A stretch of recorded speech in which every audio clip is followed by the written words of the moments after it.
పళనినేని విశ్వేశ్వరరావు విజయసాయిరెడ్డి గారు మాజీ ఎంపీ. ఆయన చెబుతున్న దాని ప్రకారం ప్రస్తుతం ఆయన వ్యవసాయం చేసుకుంటూ ఉన్నారు. కానీ అప్పుడప్పుడు ఎక్స్ వేదికగా ట్వీట్ చేస్తూ ఉన్నారు. ఆ ట్వీట్లో పదునైనటువంటి పదజాలం, అలాగే బహుముఖ ఆలోచన కలిగించేలాగా బహుముఖ వ్యూహం దాంట్లో కనిపిస్తూ ఉంటుంది. తాజాగా ఆయన చేసినటువంటి ట్వీట్ ఏంటంటే, కోటరీ మధ్యలో ఉండేటువంటి లీడర్లకు వెనుజులా అధ్యక్షుడు తరహాలో ఇబ్బందులు కలిగే అవకాశం ఉంది అనేటువంటి ట్వీట్ చేశారు. ఎక్కడ వెనుజులా అధ్యక్షుడు, ఎక్కడ తెలుగు రాష్ట్రాల్లో ఉండే రాజకీయాలు, ఈ రెండింటినీ ముడిపెట్టి ఆయన ఎక్స్ వేదికగా ట్వీట్ చేయడం జరిగింది. ఇప్పుడు అది సోషల్ మీడియాలో వైరల్ అవుతుంది. ఎందుకు వైరల్ అవుతుంది? ఆయన చేసినటువంటి ట్వీటు జగన్మోహన్ రెడ్డి గారి గురించే చేశారు అనేది తెలుగుదేశం పార్టీ వాళ్ళు, కూటమి నేతలు భావిస్తున్నారు. కాదు ఇప్పుడు అధికారంలో ఉన్నటువంటి వాళ్ళ గురించే ఆయన ట్వీట్ చేశారు అనేది వైఎస్ఆర్ కాంగ్రెస్ పార్టీ వాళ్ళు చెప్తున్నారు. అక్కడ ట్వీట్ అధికారంలో ఉన్నప్పుడు అని రాశారు. అదొక్కటే బేస్ చేసుకొని ఆయన కూటమి నేతల గురించే మాట్లాడారు విజయసాయిరెడ్డి గారు అని చెప్పి వైఎస్ఆర్ కాంగ్రెస్ పార్టీలో ఉన్న కొంతమంది నేతలు భావిస్తున్నారు.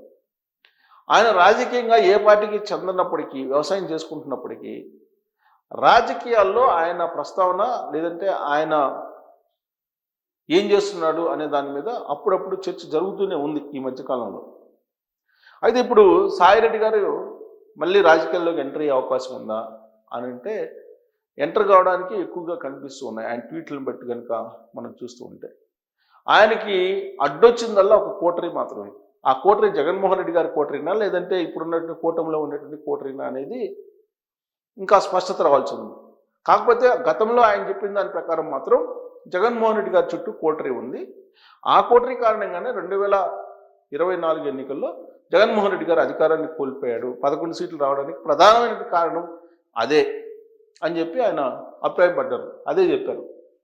అయితే ఈ కోటరీలో ఉండేటువంటి వాళ్ళల్లో కొంతమంది జగన్మోహన్ రెడ్డి గారికి అన్యాయం చేశారు అనేది ప్రజల్లోకి బలంగా తీసుకెళ్ళగలిగారు. నిజమే చెప్పారు విజయసాయిరెడ్డి గారు అనేది కూడా చాలామంది భావిస్తూ ఉన్నారు, అందరూ కాకపోయినప్పటికీ. అయితే ఆ కోటరీలో ఉండేటువంటి వాళ్ళు లిక్కర్ స్కామ్లో ఉన్నారు. లిక్కర్ స్కామ్ జైలు జీవితం గడిపి బయటకు వచ్చారు. బయటకు వచ్చిన తర్వాత వాళ్ళు నిమ్మకుండిపోయారు. అసలు ఏమి రాజకీయాల్లో ఎక్కడ తెర మీద కనిపించట్లేదు. అయినప్పటికీ కోటరీ గురించి విజయసాయిరెడ్డి గారు ప్రస్తావించారని అంటే, ఇప్పుడు ఆ కోటరీ గురించి ఎందుకు ప్రస్తావించారు? ఇప్పుడున్న ప్రభుత్వాన్ని టార్గెట్ చేసి ఆయన ఆ ట్వీట్ చేశారా? రాజకీయాల్లో ప్లస్ అధికారంలో ఉన్నప్పుడు ఆ అధికారంలో ఉండేటువంటి నాయకుడు ఎప్పుడైనా చుట్టూరు కొంతమందిని పెట్టుకుంటారా, లేదంటే ఆయన నమ్మకంగా ఉంచుకుంటారా, లేదంటే వీళ్ళే నమ్మకమైనటువంటి వాళ్ళగా క్రియేట్ అవుతారా అనేది పక్కన పెడితే ఖచ్చితంగా ఒక కోటరీ అనేది ఉంటుంది. దాన్నే కోటరీ అంటాం. అప్పుడు జగన్మోహన్ రెడ్డి గారికి కోటరీ ఉంది. జగన్మోహన్ రెడ్డి గారికి ఏదైనా చెప్పుకోవడానికి ప్రయత్నం చేస్తే వెళ్ళే అవకాశం లేదు.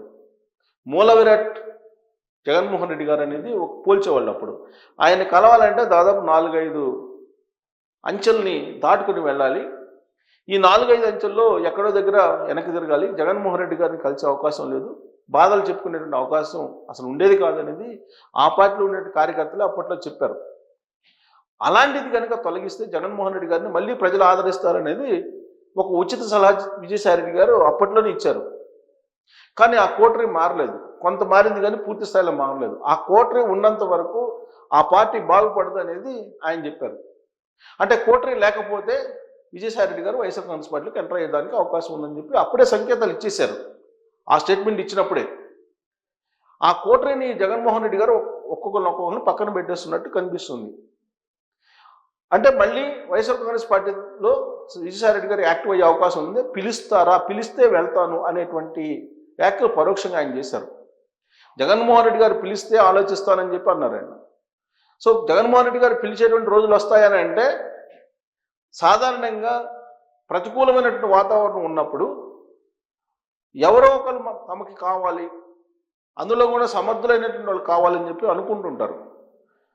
జగన్మోహన్ రెడ్డి గారికి ఢిల్లీ ద్వారాలు ఓపెన్ చేసింది ఎవరంటే విజయసాయిరెడ్డి గారు. అందుకే విజయసాయిరెడ్డి గారు సీఎంఓ ఆఫీసులో చాలా బలంగా ఉండేవాళ్ళు అప్పట్లో అనేవాళ్ళు. అంతేకాదు పార్లమెంట్ గ్యాలరీలో విజయసాయిరెడ్డి గారు కనిపించగానే ప్రధానమంత్రి నరేంద్ర మోడీ గారు hi Vijay how are you అని చెప్పి అన్నటువంటి వీడియో కూడా అప్పట్లో బయటకు వచ్చింది.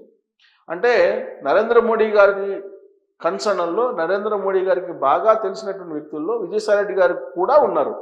అంటే పిఎం ఆఫీసులో ఒక బలమైనటువంటి లీడర్గా అప్పట్లో ఎదిగారు. ఆ కారణం చేస్తే జగన్మోహన్ రెడ్డి గారు బాగా ప్రాధాన్యత ఇచ్చారు విజయసాయి రెడ్డి గారికి.